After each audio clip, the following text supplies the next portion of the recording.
Just to go back to Frank Knight a little bit, he wrote an essay called The Ethics of Competition. He had the metaphor that economic life is a game. And then maybe that extends to society as a whole. Like the entirety of it is a competitive game. And and Milton Friedman, I think, adapted some of this, appreciated some of this. Can you speak to this metaphor? Yeah, I think what the metaphor of the game does is it asks you, okay, well, what are the rules then? And let's focus on the rules that keep the game going. So he didn't use the concept of an infinite game, but I think that's an interesting one. A game that all the players are in and keep going again and again and again. And so that helped Knight, along with Hayek, shift from the allocation question, who's getting what, are things allocated fairly, to the more structural question of like, what are the rules of the game that we need to keep this system going? And so for a while, that led to the discussion of monopoly. Well, we need rules against concentration, or we need the rule of law. Everyone needs to be treated equally.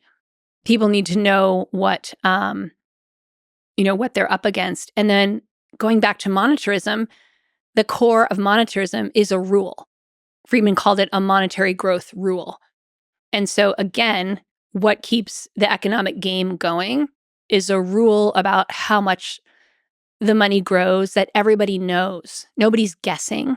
Nobody's changing the rules to help their side or to help, the people they're friendly with. We all know it's there. It's clear. It's easy. And so that emphasis on rules, I think, really has a through line. It goes into Hayek's competitive order, and then it goes into the monetary growth rule. And then, today, monetary policy makes use of monetary policy rules. We have not abandoned discretion, but rules are used as a heuristic or a check, and those come out of Friedman's thinking. And so it's something, it's really profound, and it was always counterposed to discretion, which Friedman worried would be subject to capture or political corruption if you had discretion in policymaking, or if you had discretion in these very big areas. Then people would stop competing against each other in a market, and they would turn their attention to getting control of the rules or the rule makers. So if there's clear, transparent rules, then you're free to play the game. Yes, exactly.